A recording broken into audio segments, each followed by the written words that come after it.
Good morning, good afternoon, and a very good evening to you, wherever you may be. My name is Wajahat Said Khan. I'm the Senior Fellow at the Atlantic Council in Washington. However, I am here in New York City with the chairman of the Pakistan Tehreek-e-Insaf, Pakistan's former Prime Minister, the one and only Imran Khan. Good evening, Khan Saab. How are you doing? As good as in the circumstances, living in interesting times. Well, speaking of the times, is your famous exercise regime still in play, considering your bullet injuries and considering your schedule these days with your 150 something court cases? I still haven't fully recovered from my bullet wound because it damaged my nerve in my right foot. So therefore, exercise is very limited. And then I have almost 160 cases now. So my time is really spent from one courtroom to the other. And plus, I mean, a lot of them are terrorism cases. I mean, I'm supposed to have committed terrorism. So about 40 odd cases are related to terrorism. Well, let's start with that. Let's start with the big picture and go to let's time travel back to April 2021 when all of this started, and begin with the so-called American connection with your ouster. A lot of people are interested, at least in this neck of the woods, about whether it was short-sighted of you to blame the US, target the Americans after your ouster, considering how you and your party are now hoping for their support.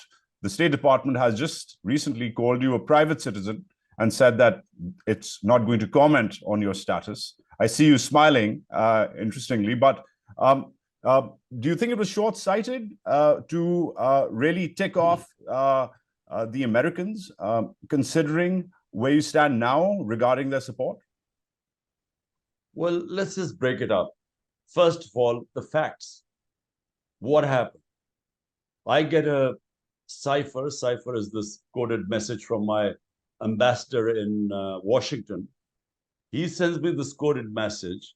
And now you tell me, how should I have responded? I mean, anyone, if they had got a message like that, Prime Minister of a country gets a message, an official meeting taking place between the Undersecretary of State, US, and the Pakistan ambassador in Washington. And the message reads, here's the Prime Minister reading the message, that unless the Prime Minister, Imran Khan, is removed in a vote of no confidence, there'll be consequences for Pakistan. There were other things in the cipher, but I mean, imagine a Prime Minister of a country, elected Prime Minister of a country, reads this message that an American official is telling my ambassador that Pakistan should get rid of me. Otherwise, there'll be consequences. So I took this to the cabinet because I thought this was deeply insulting. For a country of 250 million people, I thought it was humiliating for anyone to write, any official from any country writing a letter like that, or sending a message like that to the Prime Minister, elected Prime Minister. Then I put it in front of the National Security Council. The National Security Council, which is headed by all the service chiefs, including the Army Chief. The National Security Council then gives a démarche to the US, protest that this is meddling in the internal affairs of Pakistan. But what happened was that after the cipher, the next day the vote of confidence is tabled in the National Assembly, and within weeks, my government goes. So I basically narrated the fact this is not anti-Americanism. This is a fact. After my government goes, the government of Shahbaz Sharif, who was part of this conspiracy, they then hold a National Security Council meeting. They call the ambassador from the US, Asad Majid, and they ask him, were the contents in the cipher true? Does he stand by them? And he stood by them. He said, this is exactly what happened. So I was basically narrating a fact. Now, as subsequently things unfolded, it turns out that our ex-army chief, who was then the army chief, General Bajwa, he was actually campaigning through his lobbyist, Hussain Haqqani, who was paid $30,000 by my government, he was lobbying with the US to say that Imran Khan was anti-American. He tweeted, General Bajwa was pro-American, I was anti-American. So therefore, what transpired later on was that actually my own army chief was campaigning against me, that I was anti-American. And I think he was feeding them, because that's how this cipher must have gone, because I had perfectly good relationship with the Trump administration.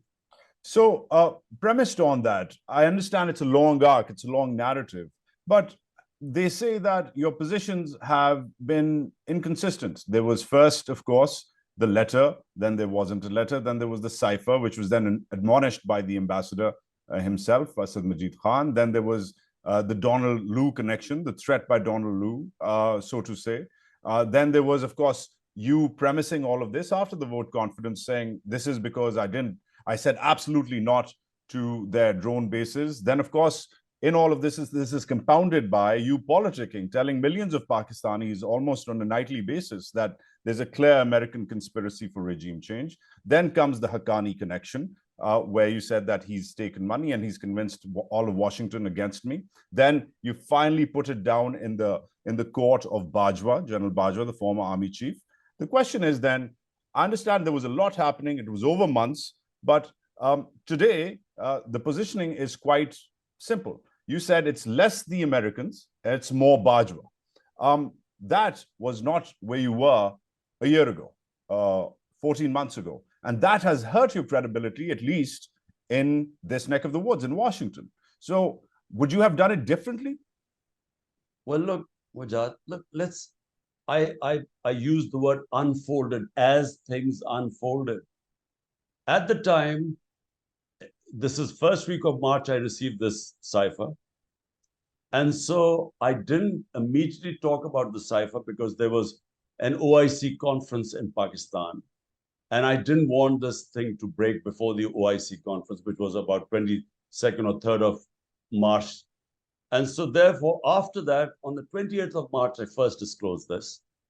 And at that time, I was convinced that, I mean, who would not be convinced reading that cipher? Who would not be convinced that the Americans are demanding that they get rid of the prime minister? I mean, what inference should I get from that? Clearly, it was clear. So therefore, I did blame them that they were responsible. I never used the word basis. I never used what reasons. All I gave the facts that here is the cipher. This is what happened. The moment the cipher came, the vote of no confidence is tabled. And then those members of our backbenchers in our party, who we had knowledge that they were visiting the American embassy for the past 2 months before, and they were the first ones to jump ship. So what am I supposed to gather from that? So therefore, that's exactly what I said. Now, subsequently, how did we find out? Because I think FARA, which is in the United States, you have to register, all lobbyists have to register there. Yep. In FARA, then this thing came out that Hussain Haqqani was on my government's payroll, but then not hired by us, hired by Bajwa. And then there was a Haqqani tweet, which came in the end of March, which said that General Bajwa is pro-American, and Imran Khan is anti-American. So then you put 2 and 2 together exactly what had happened, because General Bajwa wanted extension. So that extension, he wanted, he later on toured the United States too. So these things subsequently came out. Therefore, whatever I said was at the time exactly what I believed. And in the end, what was the conclusion? My conclusion was that General Bajwa had lobbied. He was lobbying for himself. He had deliberately campaigned against me to make me the bad guy, because the conspiracy was then his. And as it unfolded. I'm with you about the unfolding bit, and especially that it went over months, and that you adjusted your positions accordingly, Khan Saab. But again, in retrospect, was it short-sighted to have so much vitriol, so much venom, so much rhetoric on a daily basis, convincing millions of Pakistanis, angering them about the so-called American connection, and thus alienating Washington, alienating the Biden administration, which today calls you a private citizen and won't back you up, even though clearly you need that backing. Listen, Mujad, I don't want any backing from anyone. Look, if the people of Pakistan decide that they want to elect me as the prime minister, fine. If they don't, I don't care. I mean, I've seen everything. I've been to the top. I mean, I have more love and respect in this country than anyone else. Why would all the 12 parties together, including the military establishment, with one aim, somehow the whole policy is how to get rid of one man? You know, the whole country's democracy is being dismantled just to get rid of one man. So I have more love and respect in this country. I don't care whether I become the prime minister or not. But the truth is that this is exactly what happened. How humiliating is it for a country? How come the US thinks of me as anti-American? Why don't they ask the question that how could their official make such an arrogant statement that a country should, an ambassador should give a message to get rid of the elected prime minister? And you didn't think that there should be any response because the US would be annoyed with me? I mean, I should shut up and allow this thing to happen? Well, you know, if they are angry at me, so be it. I mean, all I want the US, I don't want any backing for myself. They professed values. The Western values are democracy, human rights, rule of law. You know, whenever they have to whip up China in Hong Kong or in Uyghurs or the Russians, they use these things. All I want them to do is to say all these things are being violated in Pakistan: human rights, custodial torture going on, democracy being dismantled. They should talk about that. I don't care if they say nothing about me. I'm quite happy being a private citizen. All right. Well, when you were not a private citizen, when you were Pakistan's prime minister, you were praised. Let's go back to even further. Forget last year. Let's go back to your career. Let's pivot to India. So 2019, February, there was, as you remember, there was a military escalation with India. Pakistan Air Force jets shot down Indian aircraft. You were praised globally in those tense 24, 48 hours for the stance you took against war. You de-escalated what could have been a potential nuclear face-off between these two rivals. You were, again, I'm going to say it on the record because it needs to be said, you were quite responsible in your statements and praised globally, even in India. However, eventually, the criticism is that you missed an opportunity to establish long-term peace with India. General Bajwa, I know you're not a fan, but General Bajwa came with a peace plan, which was constructed very delicately over years. There was a ceasefire, there were trade talks, there was a potential visit in the offing, and you rejected the trade talks, even though as Commerce Minister, which you wore that hat, you first approved the trade ties, but then as Prime Minister, you rejected them. It was quite awkward to see the same man, Imran Khan, the Commerce Minister, saying yes, peace with India, normalization with India, saying no, as Prime Minister, no peace with India, no normalization with India. What caused that? What caused that irregularity? Was there ISI interference? Did you get a second reckoning? Why did you change your mind? Look, I do not believe in settling issues through military action. I am against. I have always been anti-military settling issues through war or through using arms. So and this is not now. It's been my view for 3 decades. Now, what happened was that when that happened, when the Pulwama happened and we returned the pilot, I mean, it was clear that it is unthinkable for 2 nuclear-armed countries to even think of escalation. I mean, I am worried about what's happening in Ukraine right now, and I worry that this could go out of hand. So, as someone who was against nuclear arms and the the idea of the world committing suicide through nuclear war. So what happened was that on 5th February 2019, India took away the statehood of Kashmir unilaterally.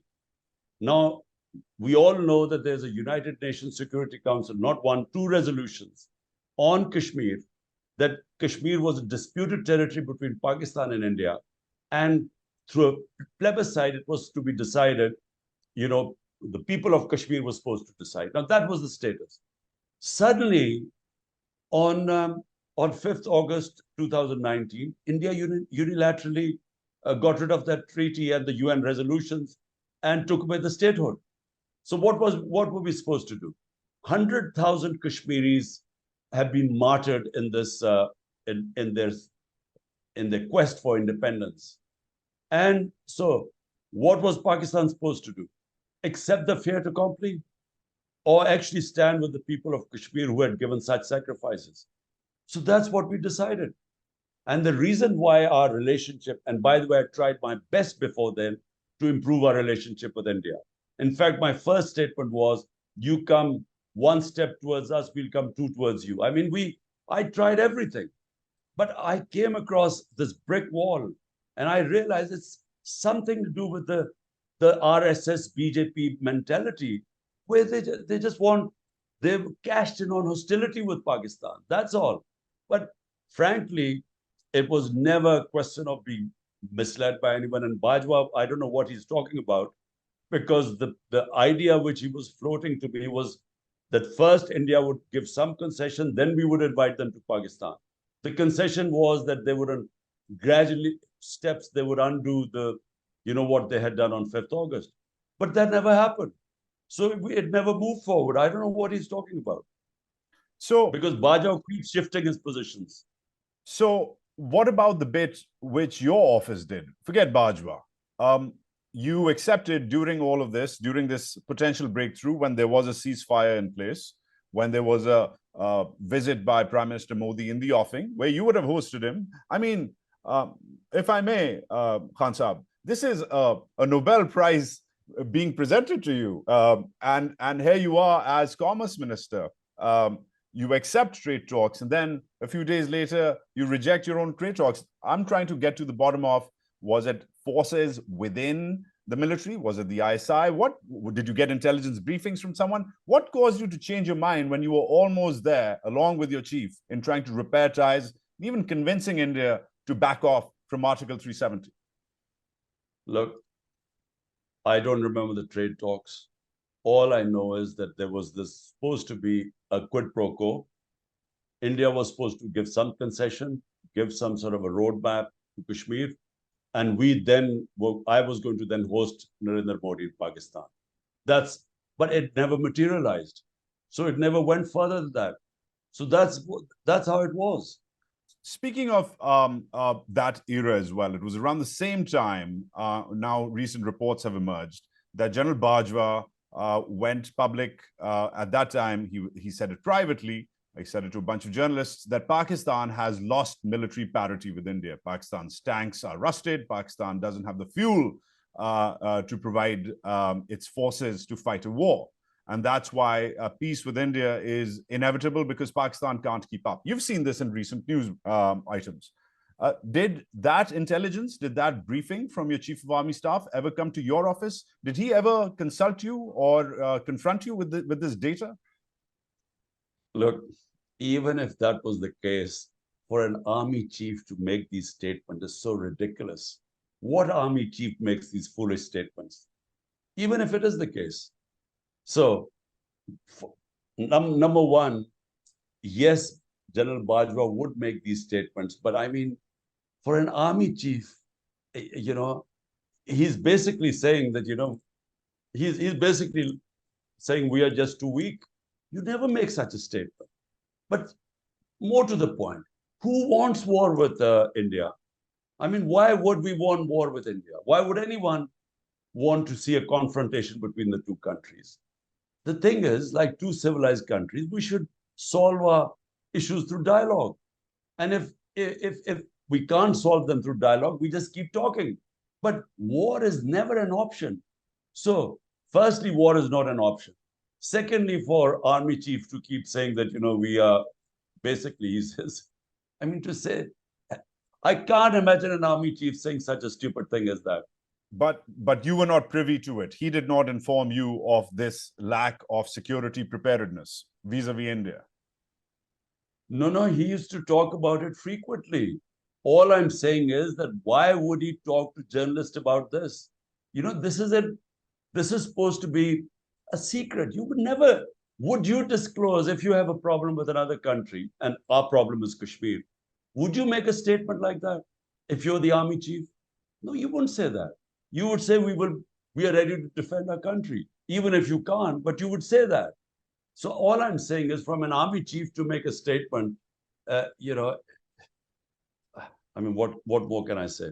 So moving on from India, let's pivot back to our friends and allies. Now, of course, you had very warm ties with regional leadership, with Mahathir, of course, with Erdogan. You made a lot of friends, especially in the OIC community.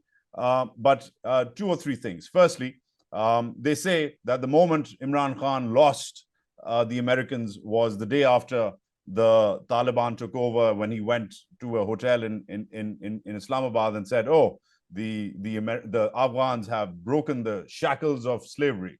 I know that was rhetorical. You've commented on this before, but 2 days later, Khan Saab, your words were in the Wall Street Journal, and that's how you were perceived. But moving beyond that, they also say here, there are assessments that you lost the confidence of the Chinese, you lost the confidence of the Saudis. Early on in your tenure, Razak Dawood, your senior advisor, said, we're not happy with the lack of transparency with CPEC, nor is the skipper. He said that. Then he rolled that back. Then, of course, you miffed the Saudis for a quick minute when they refused to back up Pakistan with the OIC, admonishing the Kashmir Article 370. You threatened the Saudis that I'm going to have my own OIC. I'm going to have my own meeting on Kashmir. Take a walk. And the Saudis rolled back a bunch of loans which they were going to. The larger question is, Imran Khan was on a rampage. He managed to upset the Americans. Of course, he'd shot down an Indian plane while he was at it. But those are the tasks of the job, hazards of the job. But also the Saudis and the Chinese. Is there anyone, they say, that he didn't miff? How do you take that? First, the Americans. I mean, this thing was completely taken out of context. I was speaking in Urdu and then they translated it. And because the US was hurting at the time, that whole drama, I mean, which I actually don't blame President Biden, because how was he expected to know that 300,000 Afghan troops would give up without a fight? And so it collapsed so quickly. And when the President Ghani left Kabul, the whole thing collapsed. So there was chaos. So I could see that there was the US was, what's the word? They were in shock and awe of what happened. They were taken by complete surprise and they didn't know how to react. So I could see they were hurting, and this one comment would be misconstrued, because I was talking about mental colonialism, and it was just. But the thing is, I mean, I was always right about Afghanistan. I kept saying for years that, look, firstly, your idea of victory is, no one quite understands. Is it either to liberate Afghan women or to bring democracy? I mean, so vague idea of victory. But then there was never going to be a military solution. Anyone who knows Afghan history. So I think that might have been, maybe they took that as anti-American. Because if you are from a weaker country and you criticize the US foreign policy, you're immediately dubbed as anti-American. I mean, I was just simply because anyone who knows the history of Afghanistan, and we knew the whole Soviet adventure in Afghanistan, we knew where it was going to be headed. Anyway, so I think there was this US was feeling very vulnerable and hurt, and I think that's why. But that's not the reason why, the US administration disliked me. I think there were other reasons. They blamed me for going to Russia, for instance. Now, The Russian trip was organized by the Foreign Office. They had been asking for months for my trip to Russia. They wanted to mend their relationship. And the army, the army chiefs wanted me to go there, the service chiefs, because they wanted to buy hardware from Russia. So how would I know that I arrived in Russia and the next morning they invade Ukraine? I mean, how was I supposed to know? I mean, Anyway, Khan, that was held against me. I mean, it So was a pretty tenuous let me time.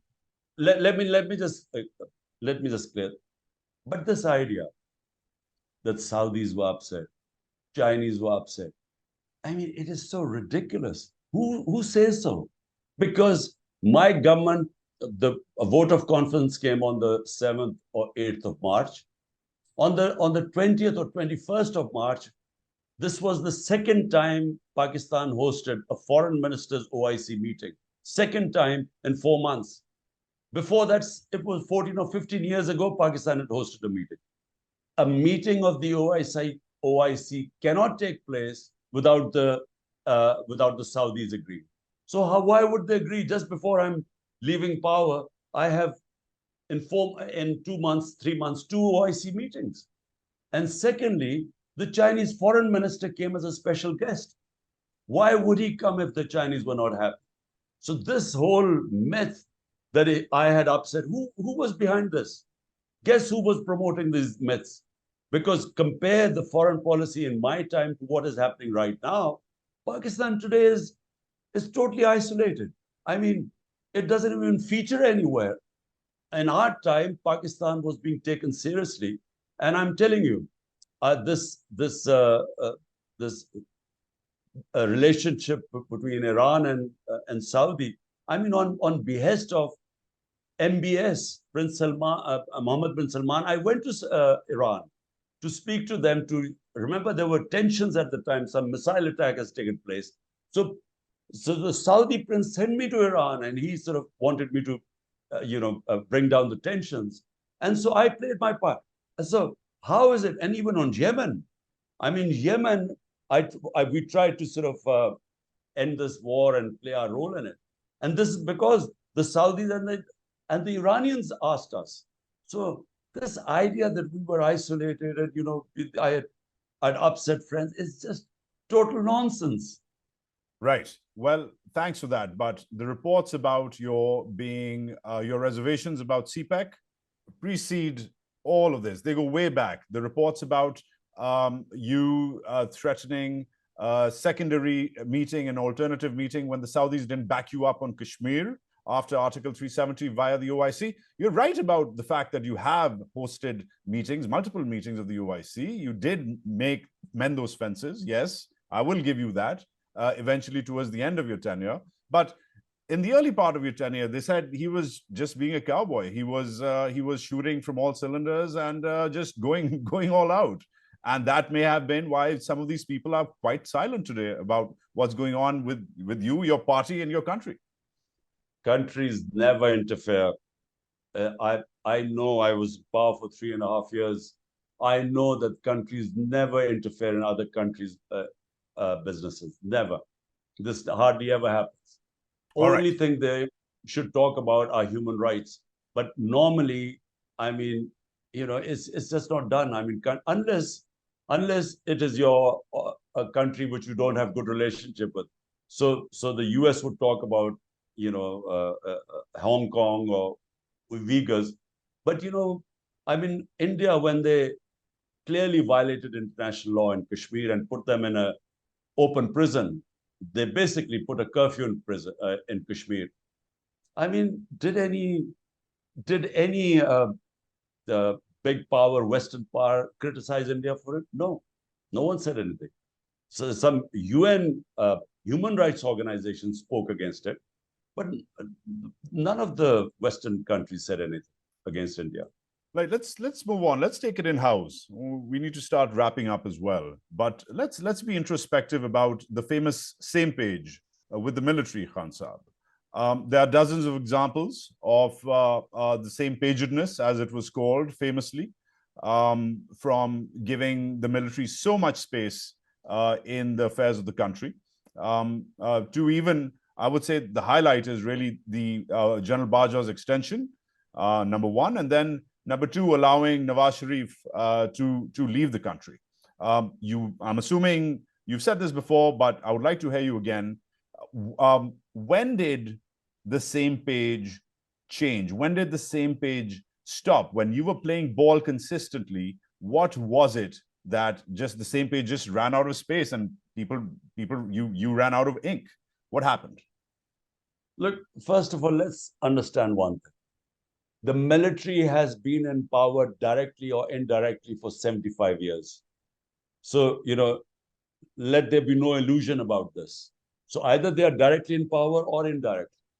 Sure. And they are entrenched. So they are entrenched. Now, when I became the prime minister, it is wrong to say that the army supported me or they rigged the elections, because they actually rigged the elections for Nawaz Sharif in 2013, when we asked for just 4 constituencies out of 133 to open them up. They refused. And when they were opened up, the election was rigged.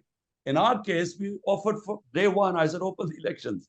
So army didn't oppose me, but they didn't rig the elections for us. But I knew from day one that I had to work with them.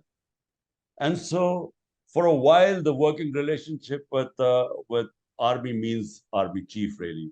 I mean, there's no democracy in the army. It's just one man. So it worked well in the beginning.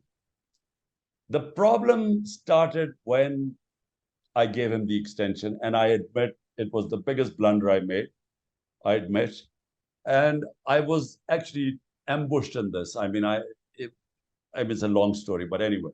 I'd really like to hear it, Khan Saab, because this story is the story of our country at this point, isn't it? I mean, Imran Khan comes in on a mandate where he can do pretty much everything he wants, and yet he gives a man of a limited reputation an extension, then allows his rival Nawaz Sharif, his lifelong rival, to leave, even though you came in on the platform of justice. So let me clarify. I mean, we had just come in. I was new, and the army as an institution is the only institution that works in Pakistan because it's intact.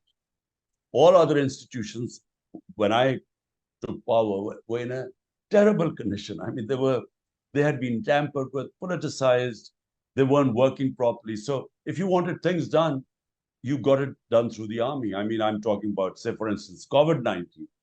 We wanted logistics support. We wanted the whole country to data from all the hospitals. I'm just giving an example.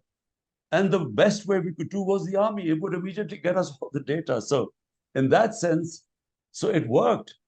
It worked. We did well in the beginning. The only problem is after the extension, what happened?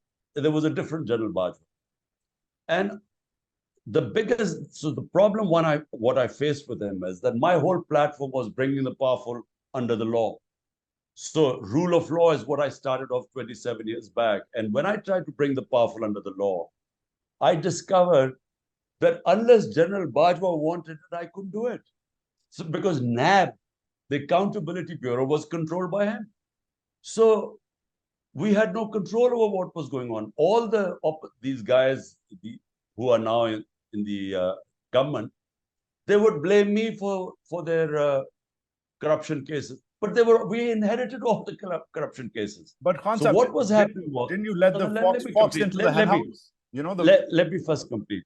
So because he controlled the Accountability Bureau, I could not bring the powerful under the law because I was helpless, and he didn't want to, because he was already dealing with them. So one page was good. It went on, and then I worked with him. I realized that if he didn't want accountability, I was stuck. But our main priority at the time was the economy, because we had 2 years of COVID. Everywhere the world, the impact of COVID-19 and the commodity super cycle. So the whole concentration was there. And so as far as the economy went, we did the best economic performance in the last 17 years, our last 2 years. We grew at almost 6%. But General Bajwa at some point decided to change horses. I didn't, I didn't betray him. He decided to change horses, and he's the one who pulled the rug under my feet. But I'm personally shocked that for a man who used to threaten to walk away from his own team if he wasn't allowed to pick it, if he wasn't allowed to literally pick his own men in his own cricket squad, they've written about you about this. You have written about this. Someone who is so adamant about control, about his vision, about his strategy, when it's interfered with, is now saying that he was new, he was inexperienced. And the same page, I understand the same page about COVID. I'll give you that, for example, right? But I don't understand the same page about pretty much every contract going to the FWO, or tons of generals going on as ambassadors, or even a colonel running PTV. I mean, you had the wherewithal, you had the manpower, you had the mandate, and yet you just kept on ceding them space and eventually ended up in a situation where you led the fox into the henhouse. So is there regret? Is there regret about your decision making? Well, the only thing, when I look back, and I've said this before, if I had to go back again, I would not, bearing in mind that I wanted to bring in reforms. Main reform is rule of law, bringing the powerful under the law, which has never happened in Pakistan's history before. The powerful are above law, and the masses have no access to justice. So that was my main theme. I discovered that unless you have a powerful mandate by the public must give you a strong mandate. You must have a strong government. Only then can you implement your reform program. Unfortunately, I had a weak coalition government. So the moment I used to go after the powerful, the problem used to be to keep my majority intact. And we could only keep our majority intact by telling the army, I mean the ISI, look, you must make sure that they come, my members appear for voting. This is what happened. Now, with hindsight, I should have immediately called for elections. And I should have, if I had not got a good enough mandate, I should have stayed out. Because it is not possible. If you want a reform program and take on the big mafias, you cannot do it if you have a coalition government with a thin majority. You can't do it. So that is the mistake I made. And that's why I became more and more dependent on the army chief, because he could, get a budget passed, because they would then tell the, they had the clout. It's exactly what's happening right now. If the military withdraws support, this coalition would fall apart in days. So speaking of current affairs, coalitions, electoral politics, Khan Saab, leadership is the undergirding of all of this. And currently, I see the PTI's flag right behind you, and the PTI is a shadow today of what it was just a few weeks ago. People have left in droves. Just this morning, you were kind enough to send me a story by the New York Times about how people are leaving in droves. They're being forced to leave in droves. Some of your old school, old guard has stuck around. Most of your electables, of your new guard, who you praised so highly, you gave them higher office and appointments, they've left. And yet, this brings me to the question of leadership, where, again, a man who was famous for his captaincy in the cricket field, who used to claim that, listen, trust me, I can put together the right unit. This is what they pay me for. This is what I do.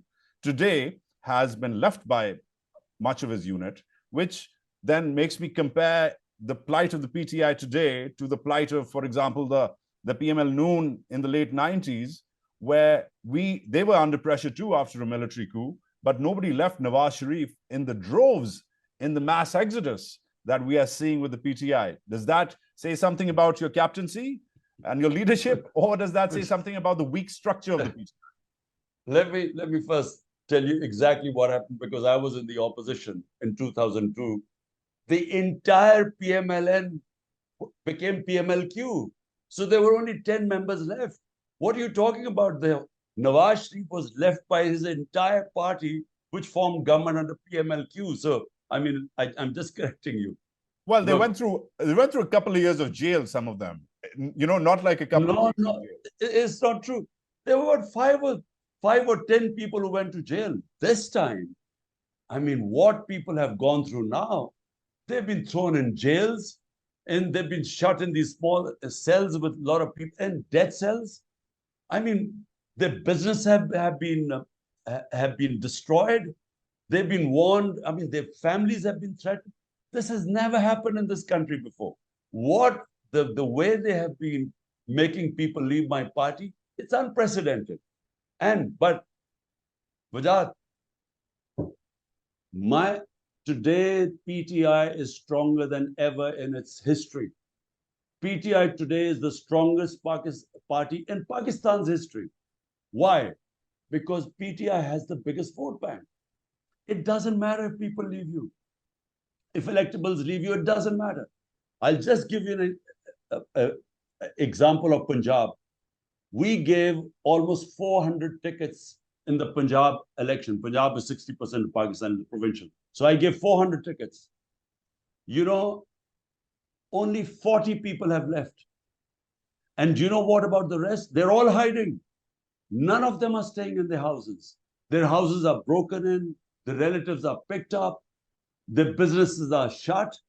And yet, out of 400, only 40 people have left.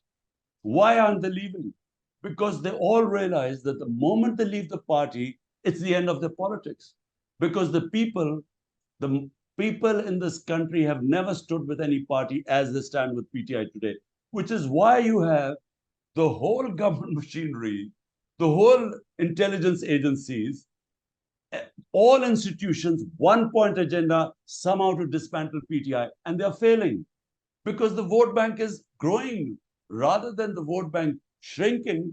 The vote bank of PTI is growing, which is why people are not leaving us. You would imagine, I mean, it's never happened here before. My sister's houses have the police has gone in there. They picked up their servants when the son was there. I mean, one sister has a huge corruption case thrown on her. She was not even in government. So my house, my wife, the cases against my wife, they've gone after everyone. So they're doing this to all ticket holders. Despite all that, people are not leaving the party. Only a few people you see have left. But Khan Saab, they're saying you tried to trigger a coup. They're saying you've been in touch with the former army officers. They were saying you tried to divide the ranks of the world's fifth largest military, which begs the question: have you been in touch with, for example, General Faiz? I know you've been in touch. You were in touch with General Bajwa even after your ouster, and you said so accordingly, which surprises me, by the way. The same man who kicks you out, you end up trying to negotiate with him, but. Are you in touch with General Faiz? Have you been in touch with military brass? Because that's what they say. They say this man is troubled and he thinks the rules don't apply to him. And he tweets, his party tweets that he's a red line. Why can't he turn up to court like everybody else has since Maulana Muhammad Ali Johar, Pakistani or Indian Muslim leaders have suffered court cases and have gone to jail? What's so special about Imran Ahmad Khan Niazi? That's what they say. Special, I have 160 court cases. 160 cases against me. And I do nothing, but most of my time is going from one court to the other to get bail. Tomorrow again, 19 cases tomorrow, I'm trying to get bail. 19 cases. It's never happened in our history before. No political leader has ever had, at the age of 70, he does not have one criminal case. And suddenly in the last few months, he has 170 cases, 160 cases. People have known me for 50 years. They've just slapped a murder case on me. People know me. So I have, and I repeat, the only time I couldn't go to attend the courts when I was shot and I was housebound, and they knew about it. They knew my reports. I had my leg broken, so therefore I couldn't attend. But since I've recovered, I attend every case. Now, I have never. The only people I knew in the army, one was General Faiz, the other one was General Bajwa. Faiz, because he was the ISI chief, I had to deal with him. General Bajwa, because he was the army chief. I dealt with Bajwa after I was ousted, only for the sake of Pakistan, because I wanted to ask him, where are we headed? because at the moment, we are going nowhere. The country is going into a black hole. They have no policy. The only policy is to get rid of Imran Khan. That's no policy. I mean, what is the future of Pakistan?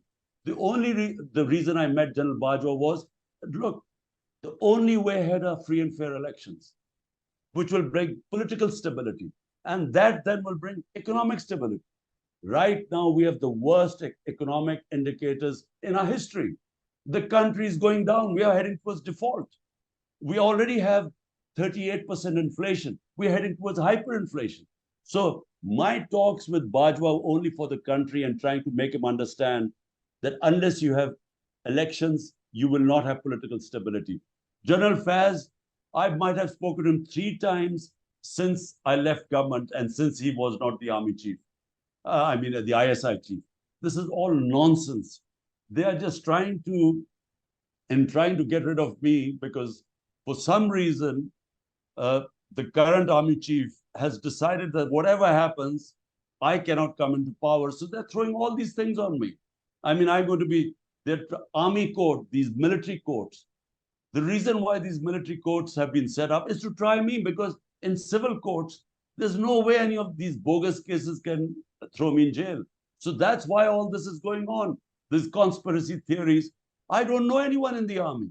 I don't know any of the generals. I had no business with them. It was not my job to know, except the ones I was dealing with. I don't know the other generals. Khan Saab, about the current army chief, you singled him out after you were released from prison. Last question, please, Wajat. I have to go. It's 11 o'clock. Sure, Khan Saab. Thank you. So then I'll compound this question with another question. I'll give you 1.5 questions. One, you singled out the army chief. You said it's not about the army. It's about one man. What's the problem here with him? Was it because you sacked him when you were prime minister, when he was ISI chief? Does it go back to that episode? That's question number one. What's the beef here between you and General Asim Munir? I'd like to know, because you've said that there's beef. So that's question one. And then question two, Khan Saab, before I let you go. What would you do differently? What would you do differently if you were in a time machine today and you were allowed to go back to August 2018? What would Imran Ahmad Khan Niazi do differently? Firstly, it's not about me or General Asim. It's about Pakistan. I have no personal thing against him.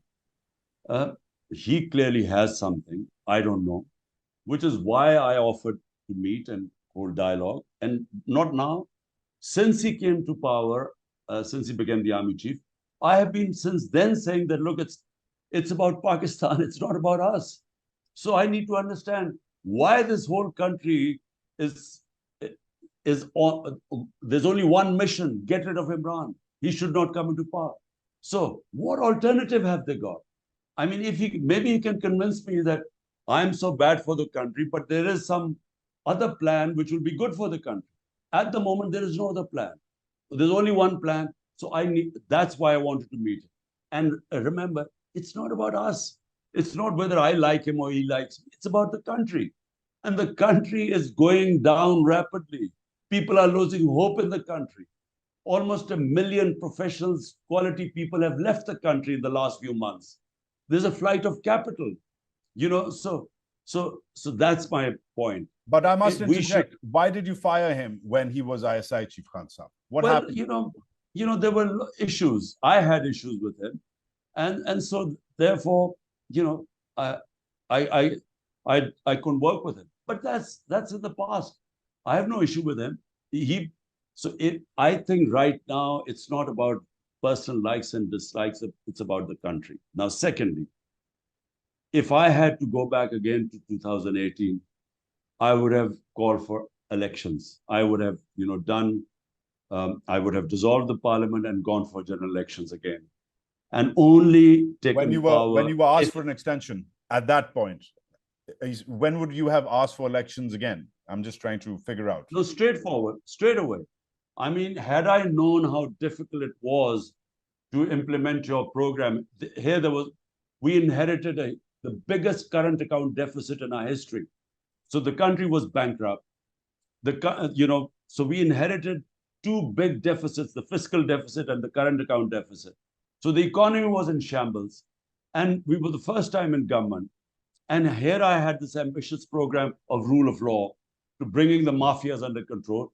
There was no way I could have done it with a coalition government with a thin majority. It was just not possible. So with hindsight, I should have gone for immediately called for elections and only taken government if I had a substantial majority.